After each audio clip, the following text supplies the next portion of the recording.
गाली गलौज दोनों तरफ से हो रहा है, लेकिन आप जान मारने की धमकी दे रहे हैं, क्या कुछ मामला है? देखिए, मामला ये दाखिल खारिज से संबंधित है और वो व्यक्ति जो मुझसे बात कर रहे हैं इस दाखिल खारिज से संबंध में, वो व्यक्ति उस दाखिल खारिजवाद में ना ही विक्रेता है ना ही क्रेता है, और उस दाखिल खारिज पर आपत्ति आई है ना ही वो आपत्ति करता है, ना दाखिल खारिज के आवेदक हैं। तो मेरा कहना है कि उस भूमि से या उस दाखिल खारिज से उस व्यक्ति का कोई सीधा संबंध नहीं है। तो जब कोई संबंध नहीं है तो इस तरह से उग्र होके और बार बार मुझे उस केस को रिजेक्ट करने के लिए दबाव बनाया जा रहा था उस व्यक्ति के द्वारा। तो प्रश्न यही उठता है कि जब वो इस भूमि में, इस दाखिल खारिजवाद में कहीं से कुछ भी नहीं है, क्रेता विक्रेता आवेदक आपत्तिकर्ता, तो उनका कोई हित जब निहित नहीं था तो वो मुझ पर दबाव क्यों बना रहे थे। इससे प्रश्न उठता है कि क्या वो भूमाफिया है कि जमीन के ब्रोकर हैं, क्या है। तो पहला तो मेरा यही कहना है कि वो व्यक्ति अधिकृत नहीं थे इस संबंध में मुझसे किसी भी प्रकार का दबाव बनाने या बात करने के लिए।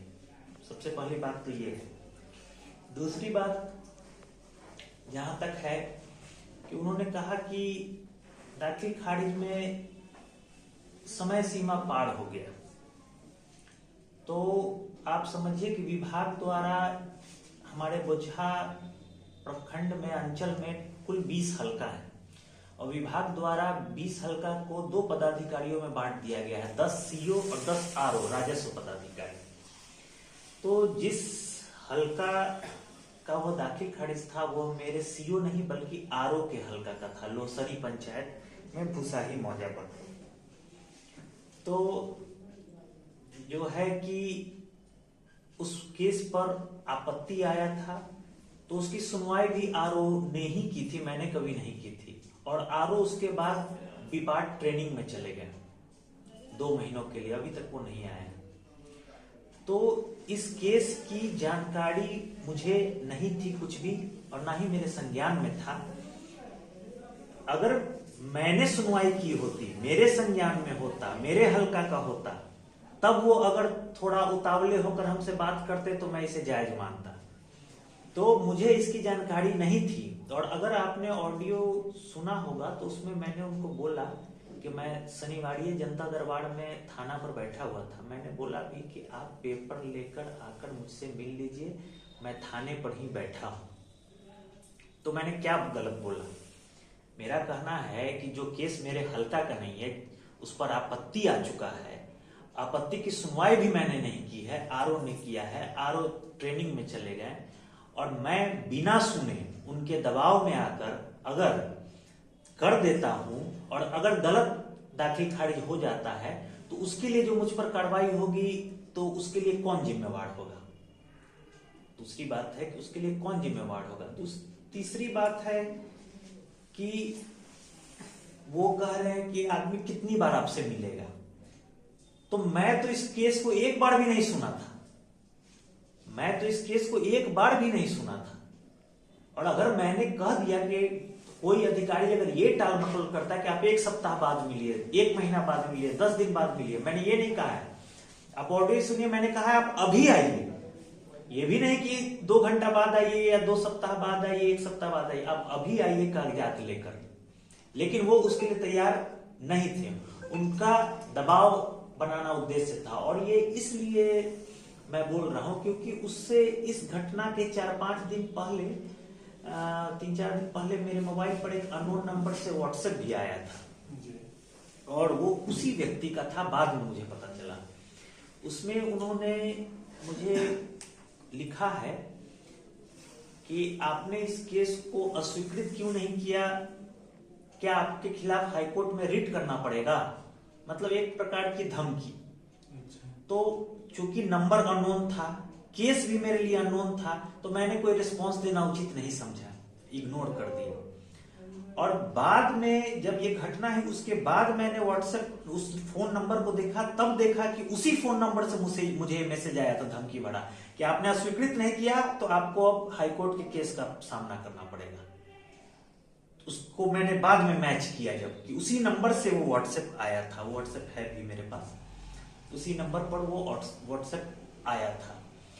और ये व्यक्ति जब मैंने पता किया तो ये एक जानकारी में है कि एक सरकारी कर्मचारी है और सरकारी कर्मचारी होते हुए जिस जमीन में उसका कोई हित नहीं है तो वो उस जमीन के लिए इस तरह से एक पदाधिकारी से बात करे, उसको मैसेज पर धमकी दे रिजेक्ट करने के लिए।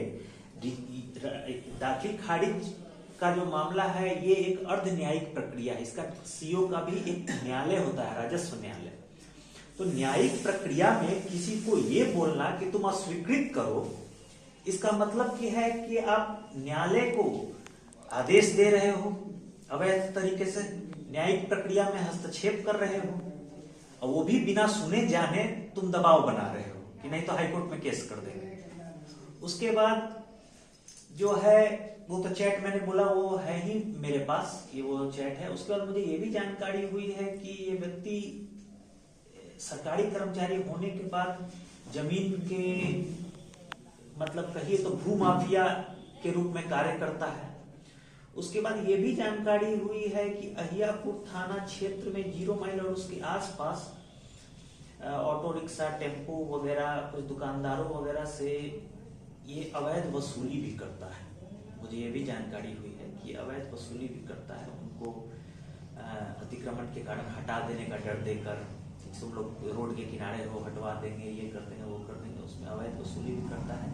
और ये इसका कोई हित निहित नहीं भी रहता है तो भी अन्य अंचलों में भी ये दबाव बनाता है और अन्य अंचलों में भी ये जमीन का ये है, जैसे मेरे साथ हुआ कि जमीन में ना ये क्रेता है, ना विक्रेता है, ना आपत्ति करता है, ना दाखिल खारिज का आवेदक है, लेकिन दबाव लगातार बनाया जा रहा है और अवैध वसूली भी करता है 0 माइल और उसके आसपास के क्षेत्र में। ये जांच का विषय है, आप लोग भी जांच करें कि ऐसा होता है वहां।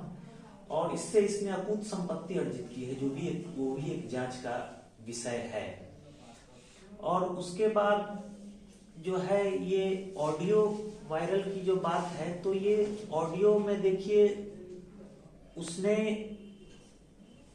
पहले भी मेरे एक कर्मी को धमकी दी थी। ये सब बात तब मेरे संज्ञान में आई जब ये सब प्रकरण हुआ, तब मैंने सब चीजों को जोड़ा।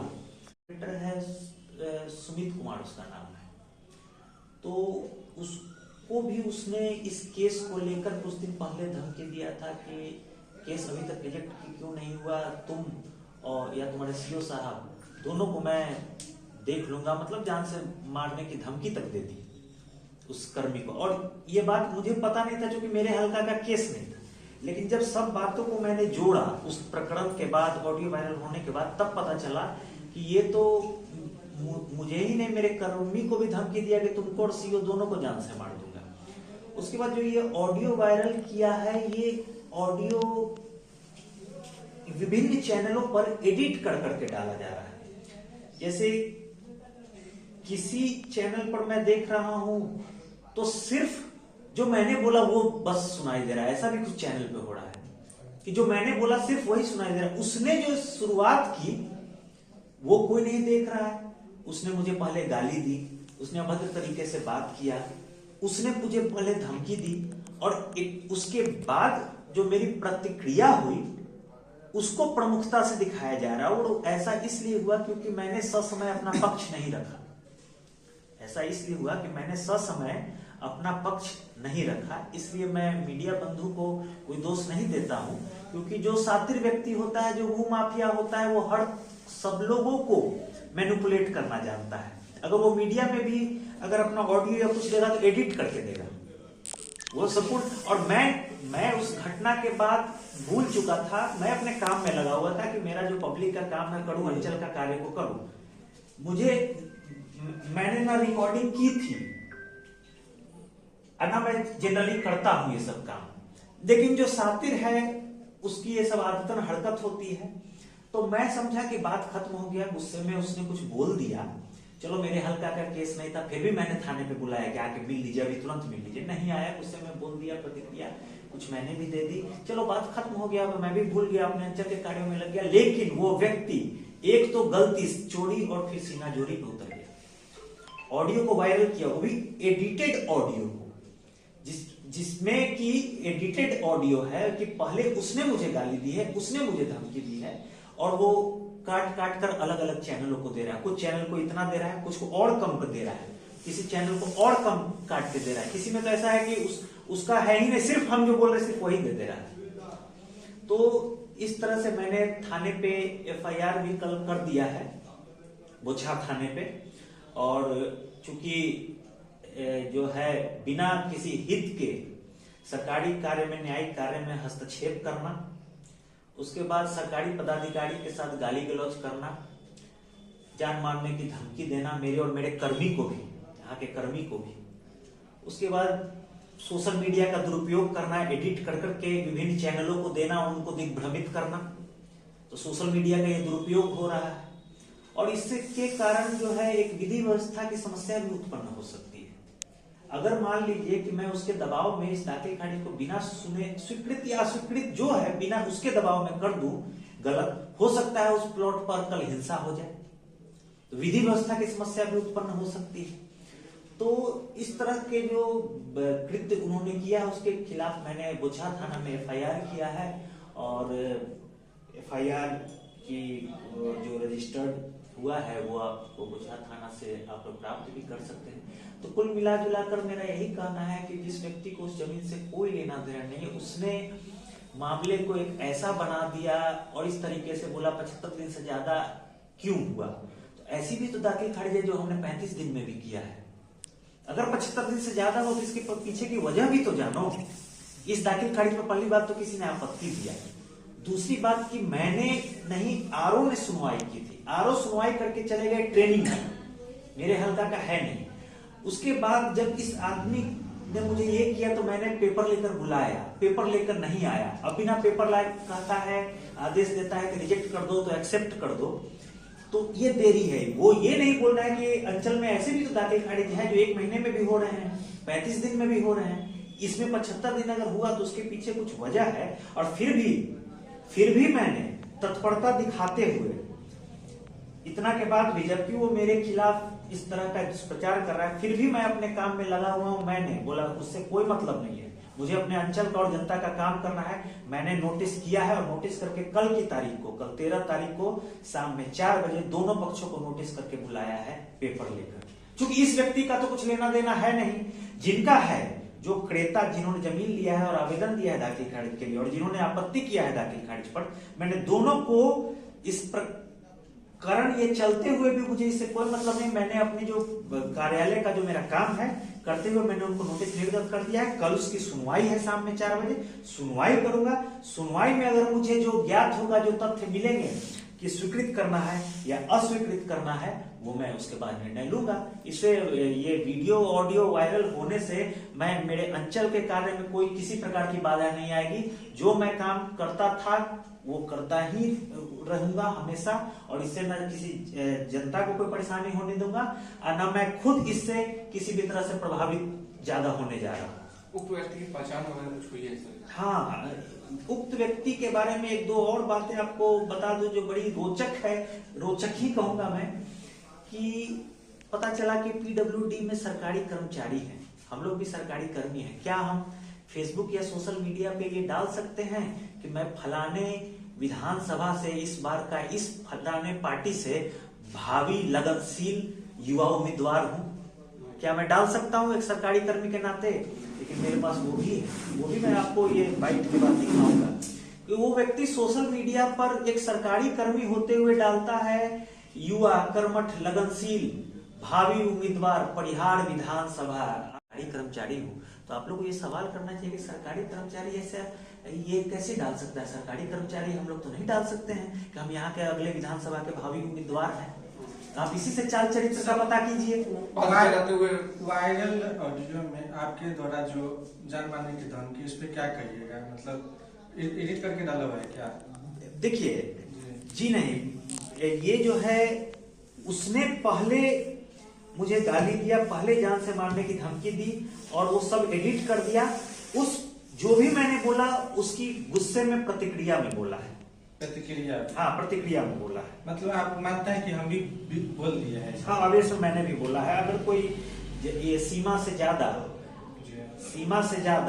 अगर मैं सही हूँ, सीमा से ज्यादा पार करेगा तो हम भी इंसान हैं और सरकारी अधिकारी की भी एक गरिमा है। वो मैं वैसा अधिकारी नहीं हूँ कि गाली सुन के, जान मारने की धमकी सुन के और बर्दाश्त करके रह जाऊं। ये भी बहुत स्पष्ट आप लोग को बता देना चाहता हूँ। प्रवीण शंकर यादव नाम है, पीडब्ल्यूडी में सरकारी कर्मी है और भूमाफिया का काम करता है और 0 माइल पर अवैध वसूली भी करता है और अपने आप को सरकारी कर्मी होते हुए आरजेडी का भावी उम्मीदवार बताता है परिहार विधानसभा क्षेत्र से।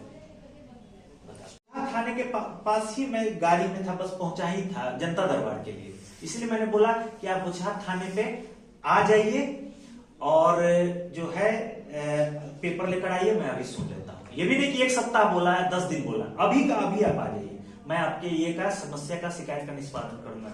लेकिन उसके बाद उसने गाली गलौज करना शुरू कर दिया, जान से मारने की धमकी दी और इस तरीके से। तो मैंने भी प्रतिक्रिया किया क्योंकि मेरी भी अपनी गरिमा है और मैं भी एक इंसान हूं और सीमा है। अगर वो सरकारी कर्मी होके अगर आचार संहिता का पालन नहीं कर रहा है, बहुत ज्यादा ये कर रहा है, तो अगर अन्याय अगर करना गुनाह है तो अन्याय एक सीमा के बाद सहना भी गुनाह है। मैं इसको मानता हूं और मैं इसको पालन करता हूं और आगे भी करूंगा। क्या परिचय?